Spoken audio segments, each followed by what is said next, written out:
The Master League can be a very confusing and expensive place in Pokemon Go's Go Battle League. You might want to understand the matchups and the Pokemon a little bit better before you spend all that Stardust building a team. Well, welcome to Master League 101. I am the SwagFessor, and in this session we're going to be going over the basic rock, paper, scissors of the Master League. I'm going to give you some key team building tips, and I'm also going to direct you some key PvP resources, so you can take your knowledge beyond the classroom. Also, if you're looking for guides on the Great League or the Ultra League, I have already done those videos. Link in the description to them if you want to get learned up. So here we have my Master League simplified graphic, and at first glance it looks a little bit convoluted, like anything but simple. But I gotta tell you guys, the Master League is a lot more straightforward and easy to understand than the Great League or the Ultra League are. But to help you understand this graphic a little bit better, I'm going to go through the Master League with you guys, piece by piece. So starting out, we have Giratina, Origin Form, and Dialga, and these two Pokemon are basically the masters of the Master League. With the Dragon and Ghost typing, Giratina has a ton of resistances, and it also has the best Ghost-type moveset in the entire game. And then when it comes to Dialga, well, Dragon and Steel-type are like two of the best defensive types in all of Pokemon Go, and Dialga's got both of them. On top of that, it also has Dragon Breath, which is one of the best fast moves in Pokemon Go, and with those two factors combined alone, Dialga is like the biggest threat ever. It could have any other charge moves, and it would be as insane in the Master League as it is right now. Fortunately, it's got Iron Head, which is low energy cost enough for it to get the job done. For its secondary charge move, I'd say Thunder's the best because it lets you clap back at Steel-type Pokemon that think they might be able to counter you. Draco Meteor is also a consideration for a heavy neutral nuke-type attack, but I don't think Dialga really needs it. Now, either Pokemon alone is already crazy powerful, but what makes them truly insane in the Master League is the fact that basically no Pokemon can counter both of them at the same time. If you remember from my Great League and my Ultra League guides, I would have lists of Pokemon that could both handle the best Pokemon in the meta at the same time. Here, these two guys are basically unchallenged. The two Pokemon that really threaten both of them, aside from Dialga itself, are Togekiss and Mamoswine. And the best of those two is definitely Togekiss. And the reason why is because Mamoswine can get baited by Giratina and lose, and when it comes to Dialga, it only really beats Dialga in the one shield situation. When it comes to Togekiss, Togekiss does lose to Dialga in the 0 and the 1 shield situation, but I'd say forcing the 2 shield situation is a little bit more consistent than hoping that your opponent doesn't have a second shield when it comes time to counter Dialga. Now, not only does Togekiss counter the two best Pokemon in the Master League, but it also beats a lot of different Master League Pokemon just due to how crazy its charm damage is. Good thing about Togekiss though is unlike Giratina and Dialga, who have very few shared counters, Togekiss and Dialga have many shared counters. Yeah, they basically have an entire squad of shared counters that I like to name the Steely Boys. 3 Steel-type Pokemon and Regirock, who is an honorary Steel-type Pokemon for the purposes of the Steely Boys. Now, as far as the hierarchy of the Steely Boys go,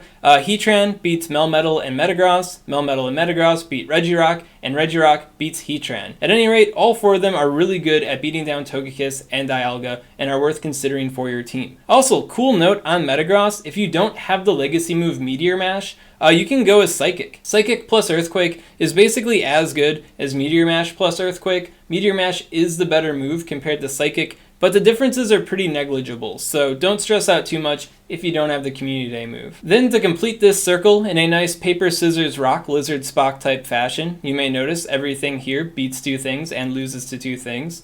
We have Kyogre. Yeah, Kyogre is the one Pokemon that can beat the Steely Boys and Togekiss at the same time. And it's like Togekiss in the respect that it just has heavy fast move damage. With Waterfall, it just washes over these 2 groups. As far as the charge moves go, Surf is obviously its best charge move, and then for the secondary one, Blizzard is the move of choice because it lets you potentially counter Dragon-type Pokemon in the end game, but Thunder is worth considering if you'd like to take on the Kyogre mirror. Now you might be wondering about that Giratina Altered Form. The main advantage Giratina Altered Form has over the Origin Form is that it's able to handle soft counters to Giratina better than the Origin Form can. In general, it is a worse pick compared to the Origin Form. The Origin Form even beats it with like no trouble, and it's not even that good in raids. It's all the Origin Form in raids. But definitely a solid pick, especially if your opponent's trying to get a little skimpy on how they're managing the Giratina. Now some bonus notes for you guys that you might want to know. Dialga has a defense breakpoint at level 41. Level 41 is what you get when you max out a Pokemon and it's your best buddy. And with that defense breakpoint, it's able to beat Dialga in the mirror. So best buddy Dialga is better than not best buddy Dialga. Just make sure you got that 14 defense IV.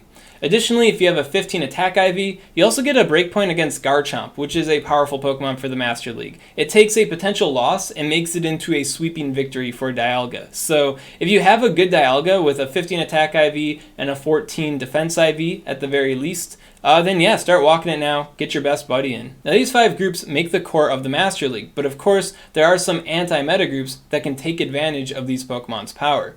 The first such group is the Fight Club. There are 3 main groups in the Fight Club. You have the actual fighting types, you have the Mud Shot users, and then you have the Mud Slap users. Among the counter users, you've got Conkeldurr and Machamp to consider. Machamp is generally better than Conkeldurr because it has better charge moves. It's faster on the draw with the Cross Chop and the Rock Slide, but Conkeldurr is slightly better than Machamp in the fact that it has a more consistent Dialga matchup.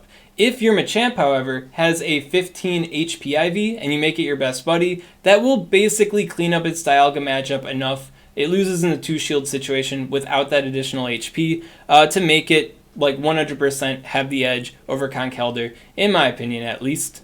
And if you are curious for your raid Machamps here, Cross Chop is as good as Dynamic Punch for raiding, so no fear in making the swap to the Cross Chop on your Machamps. Now when it comes to Lucario, Lucario is a little bit of a different breed. It's got a sub-steel type, so it loses to basically everybody in this group, but the finesse lies in its ability to use Power-Up Punch. With Power-Up Punch, it can get the ball rolling against any steel-type Pokemon, including Dialga, to boost its attack a whole bunch, and then it has Shadow Ball to land a nice neutral hit on any Pokemon that comes in after them, making Lucario a very dynamic member of this group. Now, if you are worried about your raid Lucarios, like what about Aurasphere, Ryan Swag? Aurasphere is fine. If you go with Aurasphere over either of the other 2 charge moves, it will be slightly worse, but I think all things considered, an Aurasphere Lucario isn't that much worse off compared to having the better charge moves. So if you are more focused on raids with your Lucario, you can stick with Aurasphere. Then when it comes to the Mudshot users, we have Swampert, Groudon, and Garchomp.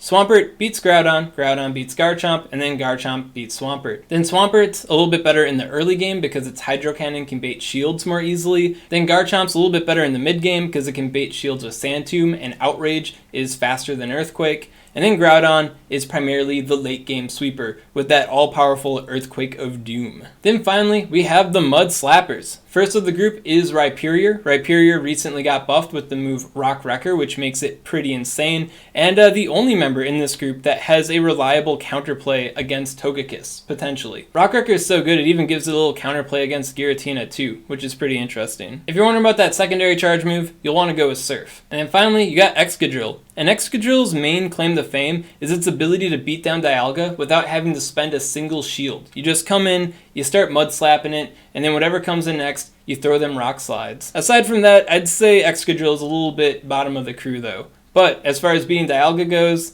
it's really sweet. Now if you're curious about Smackdown on Rhyperior, that can work. You will weaken your matchups against the Steel-type Pokemon to the point where you may even lose to them, but it gives you some serious counterplay against Togekiss. So keep that in the back of your mind when it comes to Rhyperior. In fact, if you do have non-Community Day Rhyperiors already built, if you convert them to the Smackdown ones with Surf and Superpower or Earthquake, then that could give you a pretty unique set on your Rhyperior to make the most out of having Smackdown and not having Rock Wrecker. Next up, we got the Dragon-type group. Dragonite, Gyarados, which is a honorary Dragon-type Pokemon. It's got Dragon Breath. And Hydreigon. And the main way I advise using them is as a replacement for Giratina if you already have your Steel type weakness covered. These 3 don't really like Steel types. Giratina can beat Steel types, but if you're not worried about having to beat Steel types, well then you may as well have a Giratina that can beat Giratina, and that's where the dragons come in. Alternatively, you can use them as a sit-in for Giratina if you don't have the Stardust and Rare Candy to power up and 2-move Giratina. That might be a more common reason to use the dragons here. As far as these individual Pokemon go, Dragonite is kind of the boss of the group. I mean, it is the dragon group. It's Dragonite. The circle is orange. Dragonite's orange. But yeah, it can take everyone in this group on in the 0 and 1 shield situation. Dragon Breath Dragon Breath plus Dragon Claw is basically a match made in heaven. The only problem that Dragonite has is it doesn't really have a good secondary charge move. Outrage and Draco Meteor are kind of tied for number 1. You'd think Hurricane, Hyper Beam, Return might give it some nice alternative coverage, but it really doesn't make a huge difference for Dragonite. What does make a difference is having a heavier option if your opponent's expecting Dragon Claws. Dragon Claws don't get the KO. They're not going to use a shield. Bam! Draco Meteor, fool! And if you don't have Draco Meteor, Outrage is basically the same idea, and it doesn't give you stat drops, so you can throw it a little bit more freely. In the future, Dragonite might get Superpower as a secondary charge move. I don't know how Niantic wants to implement that, but if it were to get it, that would definitely be a secondary charge move. But for now, Draco Meteor, Outrage, or just having Dragon Claw, saving that Stardust. Then you got Gyarados. Gyarados is using Dragon Breath and Crunch, and for the third move, I suggest using Hydro Pump, because the main thing Gyarados has over this team is the fact that it can Hydro Pump and KO the Togekiss. Hurricane, Hyper Beam, Return, they don't KO Togekiss. This guy, Hydreigon, has Flash Cannon. A Flash Cannon to the face does not kill Togekiss. So this guy, Hydro Pump, that can KO Togekiss. On top of that, a Hydro Pump landed on any of the Steely boys, that's going to take him out right quick too. So Gyarados has a lot of threat going there. Then finally, we got Hydreigon. And Hydreigon's big thing is that it resists Ghost type damage. So when it comes to beating down Giratina, if it's using Ghost type attacks, this guy can straight farm it with fast moves and have nothing to worry about. As far as nothing to worry about goes, if Giratina Origin Form were to throw Shadow Ball twice, that could take it out. But if they throw Ominous Wind, they won't have enough time to get enough damage on you to take you out. So if you're fighting a Giratina with your Hydreigon, they throw Ominous Wind, you don't shield it, well now you know you don't have to shield nothing. The next group we have to talk about are the Ice types, which include Mamoswine, Articuno, and Glaceon. So Mamoswine is kind of the boss of the group because it can also potentially handle Dialga, given the right set of circumstances. However, Articuno is actually able to tolerate Togekiss in the 2-shield situation, which none of the other Ice types can do. Then when it comes to Glaceon, Glaceon has the most consistent matchup against the Giratinas, and it can beat the other Ice types in the group. So overall, I'd say Mamoswine is probably the most sane option. If you're on Team Mystic and you really love Articuno, then yeah, go for Articuno. And if Glaceon is like your favorite Pokemon ever, hey man, it works in the Master League. The next group we got here is the Dark group, comprised of 2 Dark-type Pokemon, Tyranitar and Darkrai. Now, this group only points to one group. It's only pointing to Giratina. All the other groups point to 2 groups. So is this group bad? Well, as far as variety goes, maybe. But their job here is to just destroy Giratina. These guys have the potential to get destroyed by Giratina Altered Form. These guys don't care about any Giratina anyhow. So much so that they can straight up farm these matchups without needing to use a shield, and then unleash all that energy on the next Pokemon that comes in. For example, load it up on energy with your Darkrai here, in comes Dialga, who's got Focus Blast, Darkrai does. So I'd say this group is definitely very powerful for what they do, because for what they do it extremely well. On top of that, these guys also have a really good matchup against Mewtwo. Mewtwo is kind of like the hidden master of the Master League. I'll talk about him in a little bit here, but these guys just basically make Mewtwo's butthole get super tight, if you know what I'm saying. Then next up, we have the Electric type group, and their main deal is countering Kyogre and Togekiss at the same time, which, as you may notice, nothing does. When it comes to Magnezone, Magnezone does have a little bit more flaky of a matchup against Kyogre. If Kyogre wanted to force the 2-shield situation, it just beats it with straight waterfall damage. But to offset that, Raikou, on the other hand, can't handle Togekiss in the 2-shield situation. Straight charm damage. Magnezone's got resistance, Raikou ain't got no resistance to that charm. But in lower shield situations, both of these guys are excellent for countering both Kyogre and Charmin over here. Overall, I'd say these 2 Pokemon are pretty fringe though, so unless you really have a problem with Kyogre and Togekiss coming in on your team, I'd say probably avoid these guys and focus on other Pokemon that can deal with Kyogre and Togekiss. Also, important thing to note, when it comes to Raikou here, Thunder Shock is better than Volt Switch. Volt Switch is awesome for stuff in the Great League and the Ultra League that have Thunder Punch to back it up, and this guy does not have Thunder Punch. It has Wild Charge, and you need to land those Wild Charges to KO stuff such as Kyogre. Thunder Shock gets the job done in time, but Volt Switch is too slow. With Volt Switch, Kyogre even beats you in the 1-shield situation, which is just straight up goofy. so Thunder Shock. And last but not least, we have the non-group picks here, Mewtwo, Snorlax, and Lugia. Basically, these guys are really good, but they don't have straightforward rock, paper, scissors type matchups going on for the most part, so they don't make sense for this kind of graphic. But I can describe them a little bit to you right here. First on the list here, we have Mewtwo. And Mewtwo is quite possibly the hidden master of the Master League. With its 4 different flavors of charge move, it's able to get a hit on basically everything featured on this graphic. However, there is a catch. It has to be in the correct shield situation, and it has to have the correct moveset. With those two factors combined, Mewtwo can win as many matchups as it can lose, which doesn't sound very consistent for a Pokemon. As a result, Mewtwo is a very high skill cap Pokemon. If you want to use Mewtwo to the best of your ability on your team, you're going to have to study its matchups on PvPoke a bit more and get a lot of practice in. Because if you don't understand what your Mewtwo can and can't handle, well then you're at risk of losing matchups that you think you should win. When it comes to the moveset, both Shadow Ball and Psystrike are valid moves. Both are equally powerful. You can't get them on the same Mewtwo right now because they're both separate event exclusive moves. But pairing either of those attacks with Ice Beam or Focus Blast rounds out Mewtwo's coverage really nicely. And of course, for the fast move, you're going to use that Psycho Cut. Then next up, we have Snorlax. Snorlax is the bait master supreme. Just like in Ultra League, you throw that body slam, they thought it was an earthquake, they put up a shield, and now you're that much further ahead. Problem that Snorlax has in the Master League though is that failing those baits is a lot more punishing. For example, if you throw Body Slam at a Dialga and it doesn't shield it, you're probably going to just straight up lose that matchup now. Similarly, if you throw Earthquake at something and they shield it, that's basically an L right there. There's no real pulling out of a failed bait for Snorlax here. The only one consistent matchup Snorlax really has is against Giratina Origin Form, but beyond that, I guess you're rolling the dice here. And then finally we got Lugia. Lugia's claim to fame is that it's the highest stat product Pokemon out of all Pokemon in Pokemon Go right now. It's just got the biggest stats. However, if you look at everything that's good in the Master League, a lot of the best Pokemon have hits on Lugia. So Lugia is really powerful and threatening, Omega tanky type Pokemon, but I feel like all the best stuff in the Master League is just a little bit too good against Lugia right now. If you can find a way to make it work on your team, Lugia can definitely work. I mean, it is the highest stat product Pokemon out of all Pokemon in the Master League. But as things stand right now, the place is a little prickly for the guy, so be cautious. And that is the basic rock, paper, scissors of the Master League. Now when it comes to team building, I have a basic 3-step process that combos super well with this graphic here. Step number 1, you're going to want to make sure that you have a Togekiss counter. Now not just any Togekiss counter, but like a Togekiss hard counter, something that can deal with Togekiss in the 2-shield situation. While using Togekiss isn't always the best strategy, you don't want to give your opponent that kind of advantage, because if you don't have something that can beat it in the 2-shield situation, then it's very likely that your opponent can get switch advantage over you should they want it.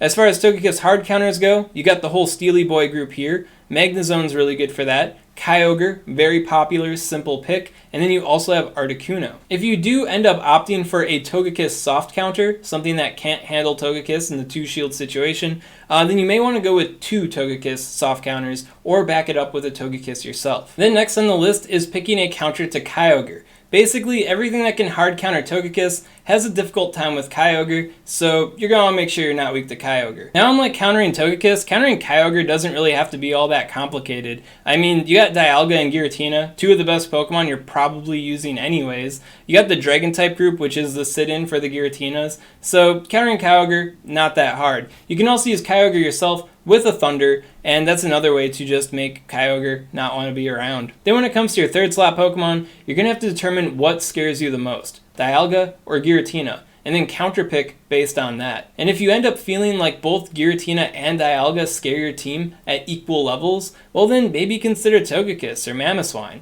or maybe your very own Dialga. But if you follow that simple 3-step process, I think you'll be well equipped enough to deal with most teams in the Master League. By the way, you guys might be worried about the future. Kyogre getting Origin Pulse, Dialga maybe getting Roar of Time. Will these moves invalidate your current Master League investments? Right now, I'd have to say no. When it comes to Origin Pulse has too high of an energy cost to realistically compete with Surf. When it comes to competing with Thunder and Blizzard, well, those are important coverage moves for Kyogre, so it's not locked into only doing water-type damage. So Origin Pulse alone really isn't something to threaten current existing Kyogre. Then when it comes to the prospect of Roar of Time, Dialga really doesn't need to use charge moves that much. It just uses Dragon Breath damage, and for a lot of its targets, it wants to hit it with Iron Head. So Roar Time would end up competing with Thunder, which once again is a coverage move. Thunder isn't even that great of an attack, and it takes the slot over Draco Meteor more often than not. So even if Roar Time is better than Draco Meteor, I really don't see it being a big deal for Dialga. What could be a big deal is Precipice Blades for Groudon though, so be wary. But if you already have an Earthquake Groudon maxed out, that thing ain't going to get Precipice Blades anyways, so may as well roll with it, right? Now, as far as all other future forms of power creep in the Master League, for example, Pokemon that haven't been released yet, I am planning on making a video specifically on that, so if you want more information about power creep in the Master League, subscribe. That video should be out shortly. Speaking about power creep, I can't update this video. If I update this video, I have to make a whole dang new video. So until I do, how are you going to wade your way through the updated Master League? Well, you can start out by using some key resources. First up, we got GamePress's Master League PvP tier list. If you want to know what the best is in the Master League, check out the tier list. Watch the numbers rise and fall as new Pokemon and new attacks get added to the game. You also have the Silpharina's Master League resources page, which highlights a bunch of different resources from all sorts of different websites. So if you want a variety of choice picks, well, you have the Silpharina. They also have my old Master League analysis here, which is a little outdated. They might want to replace it with this one. And then finally, we have the OG, PvPoke, the ultimate PvP resource. If you want to understand PvP the best, this battle simulator is just good. And the training bot is better than a lot of opponents you're going to fight out there too, if you want to get muscled up on the Master League. And they also have their own rankings page, which is a tier list of sorts. It's just a computer following an algorithm, so it's not human-handed like the GamePress one is, but it's there. And with this knowledge and these resources combined, you should be prepared for the Master League in Pokemon Go. Now you just need some rare candy and Stardust, am I right? Like Niantic, can we get a Dialga raid day here? You know what I'm saying? At any rate, that's the Master League. If you got any questions on this content, comment below, let me know what's up, and I'll be happy to help you out. And if you enjoyed this content and you want to see more like it, well, make sure to subscribe to SwagTips.